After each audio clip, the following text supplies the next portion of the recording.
دوستو، جاسوس کسی بھی ملک کی آنکھیں اور کان ہوتے ہیں جو اس ملک کے خلاف ہر بنائے جانے والے منصوبے کو دیکھ اور سن رہے ہوتے ہیں اور اپنے ملک کو ان چالوں سے آگاہ کر رہے ہوتے ہیں، یعنی دشمن کے ہر اٹھائے جانے والے قدم کی خبر آپ کو پہلے سے ہوتی ہے۔ دوستو، جاسوس کسی بھی جنگ کو جتوانے اور ہرانے کی طاقت رکھتا ہے۔ جتنا آپ کا جاسوس آپ کے لیے فائدہ مند ہے، اسی طرح دشمن کا جاسوس آپ کے لیے اتنا ہی خطرناک ثابت ہو سکتا ہے۔ ہمارے ہیرو سلطان صلاح الدین ایوبی، جنہوں نے دنیا کا سب سے بہترین جاسوسی کا نظام ترتیب دیا تھا، کہتے ہیں کہ اگر تم دشمن کا جاسوس پکڑ لیتے ہو اور مار دیتے ہو تو تم دراصل دشمن کے ہزاروں جنگجوؤں کو موت کے گھاٹ اتار رہے ہوتے ہو۔ دوستو، آج کی کہانی بھی دشمن کے ایک ایسے جاسوس کے بارے میں ہے جو انتہائی چالاکی سے پاکستان آرمی میں گھسا اور میجر رینک تک پہنچ گیا اور انتہائی حساس معلومات بھارت بھیجتا رہا۔ یہ جاسوس پاکستان آرمی میں کیسے گھسا، پاک آرمی نے اسے کیسے پکڑا، اس جاسوس کی موت کیسے ہوئی اور اس جاسوس کے آخری الفاظ کیا تھے، آج کی ویڈیو میں ہم ان سب پہلوؤں پر بات کریں گے۔ So let's start.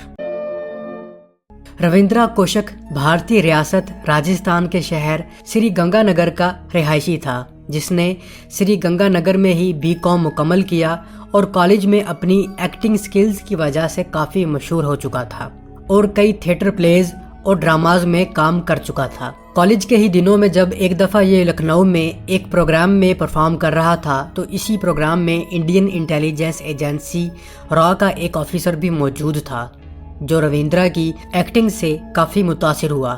را کی طرف سے اسے اچھے معاوضے پر انڈر کور ایجنٹ بننے کی آفر ہوئی، جسے رویندرا نے بخوشی قبول کر لیا۔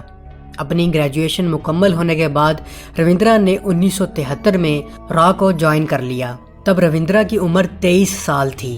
جوائننگ کے بعد رویندرا کو را آفیشلز کی طرف سے بتایا گیا کہ اسے اسپیشل مشن پر پاکستان بھیجا جائے گا، جہاں وہ انڈر کور ایجنٹ کے طور پر کام کرے گا۔ اس اسپیشل مشن کے لیے رویندرا کو 2 سال تک ٹریننگ دی جاتی رہی۔ اس ٹریننگ میں رویندرا کو اردو اور پاکستان کی دوسری لوکل زبانیں سکھائی گئیں، اسلام کے بارے میں بتایا گیا اور یہاں تک کہ اس کے ختنے بھی کیے گئے اور اس کا نیا نام نبی احمد شاکر رکھا گیا۔ 2 سال کی ٹریننگ کے بعد اسے پاکستان بھیجا گیا۔ پاکستان آنے کے بعد رویندرا نے جلد ہی یونیورسٹی آف کراچی میں ایڈمیشن لے لیا اور لاء کی اسٹڈی شروع کر دی۔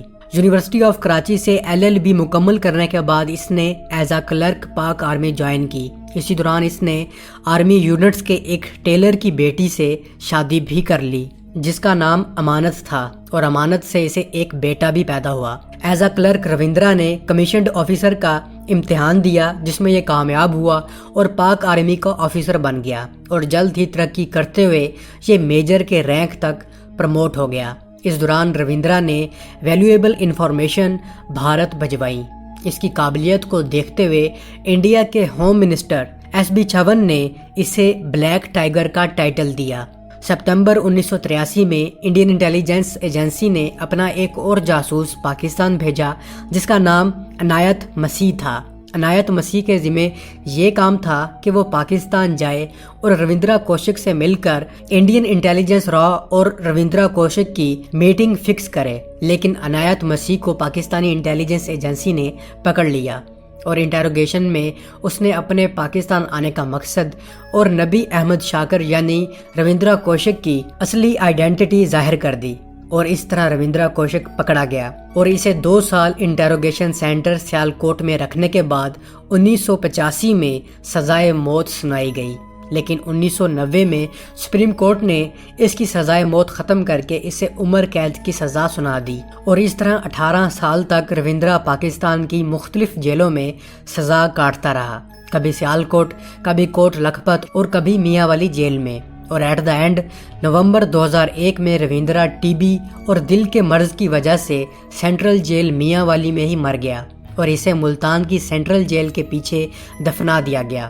دوستو، یہ ہم مانتے ہیں کہ رویندرا ایک چالاک جاسوس تھا اور اس نے بھارت کے لیے بہت سی قربانیاں دیں، لیکن بھارت نے بدلے میں اپنے اس جاسوس کے لیے کچھ بھی نہیں کیا، یہاں تک کہ اس کی لاش کی ڈیمانڈ تک نہ کی۔ رویندرا کوشک جب جیل میں تھا تو یہ کسی طرح اپنی فیملی کو خفیہ لیٹرز بھیجنے میں کامیاب ہو گیا۔ رویندرا نے اپنے آخری خط میں لکھا تھا کہ کیا بھارت جیسے بڑے دیش کے لیے قربانی دینے والوں کو یہی کچھ ملتا ہے؟ گائز، رویندرا کی فیملی کا کہنا ہے کہ بھارتی حکومت نے رویندرا کو پہچاننے سے بھی انکار کر دیا اور اس کے لیے کوشش تک نہ کی۔ یہ بالکل اسی طرح ہے جس طرح کلبھوشن جادو پکڑا گیا تو بھارت نے شروع میں اسے انڈین شہری ہی ماننے سے انکار کر دیا تھا، لیکن جب پاکستان نے ویڈیوز جاری کی تو بھارت یہ تو مان گیا کہ یہ انڈین شہری ہے، لیکن اپنا جاسوس ابھی تک نہیں مانتا۔ گائز، یہی نہیں، رویندرا کی فیملی نے یہ بھی کہا تھا کہ بالی ووڈ کی مووی ایک تھا ٹائیگر کی سٹوری لائن رویندرا کی لائف پر بیسڈ ہے اور ڈیمانڈ کی تھی کہ مووی کا کریڈٹ رویندرا کو دینا چاہیے، لیکن کسی نے بھی اس فلم کا کریڈٹ رویندرا کو نہیں دیا یا اس کے ساتھ منسلک نہیں کیا۔ گائز، یہی نہیں، رویندرا کی ڈیتھ کے بعد اس کی فیملی کو صرف 500 روپے ماہانہ معاوضہ ملتا رہا، جو کہ 2006 میں رویندرا کی ماں کی وفات کے بعد ختم کر دیا گیا۔ رویندرا کوشک نے شاید صحیح کہا تھا کہ بھارت جیسے بڑے دیش کے لیے قربانی دینے والوں کو یہی ملتا ہے۔ گائز، اب میں آپ کو بتاتا ہوں کہ اپنے جاسوس کو چھڑوانا کیوں ضروری ہوتا ہے۔ پہلی بات یہ کہ جب کوئی ملک کسی اہم جاسوس کو پکڑتا ہے تو سب کچھ اگلوا لینے کے بعد بھی اسے جلدی موت کے گھاٹ نہیں اتارتا۔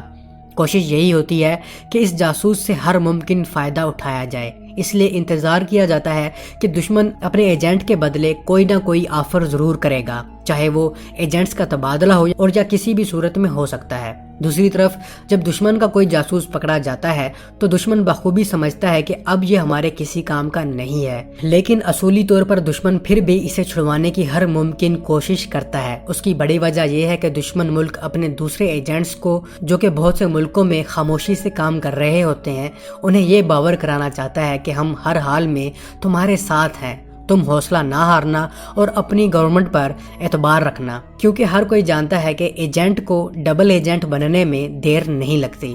آپ امریکہ کی مثال لے لیجئے، امریکہ اپنے ایجنٹس کو تنہا نہیں چھوڑتا، روس بھی اپنے ایجنٹس کو تنہا نہیں چھوڑتا۔ اس کی سب سے بڑی ایگزامپل روڈولف ایبل اور فرانسس گیری پاورز کی ہے۔ روڈولف ایبل روس کا ایک اہم ایجنٹ تھا جو کہ امریکہ کے قبضے میں تھا، جبکہ فرانسس گیری امریکہ کا خفیہ طیارہ جاسوسی کے لیے روس کی فضاؤں میں اڑاتا تھا، جسے روس نے پکڑ لیا تھا۔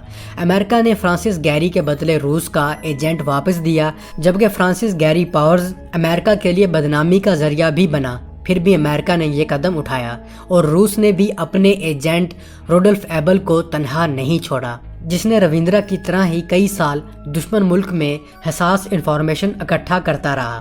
دوستو، لیکن یہ سب انڈیا کے معاملے میں بالکل الٹا ہے۔ انڈیا نے آج تک اپنے کسی بڑے ایجنٹ کے لیے کچھ بھی نہیں کیا، اور رویندرا انڈیا کا اب تک کا سب سے خطرناک اور اہم ایجنٹ تھا۔ اور دوسرے نمبر پر کلبھوشن جادو، اور یقیناً کلبھوشن جادو بھی رویندرا کی طرح پاکستانی جیلوں میں ہی مر جائے گا، اور کلبھوشن کی حکومت اس کے لیے پاکستان کے ساتھ مذاکرات کی میز پر بیٹھنے کے لیے بھی تیار نہیں ہے۔ گائز، کیا آپ جانتے ہیں جب رویندرا کوشک پاک آرمی میں جاسوسی کر رہا تھا تو اسی دوران ISI انڈین آرمی کے ایک پورے بریگیڈ کو کنٹرول کر چکی تھی، جو آج سامبا سپائی سکینڈل کے نام سے مشہور ہے۔ یہ انڈین ہسٹری کا سب سے سیاہ باب ہے۔ تو امید ہے دوستو آپ کو آج کی یہ ویڈیو پسند آئی ہوگی۔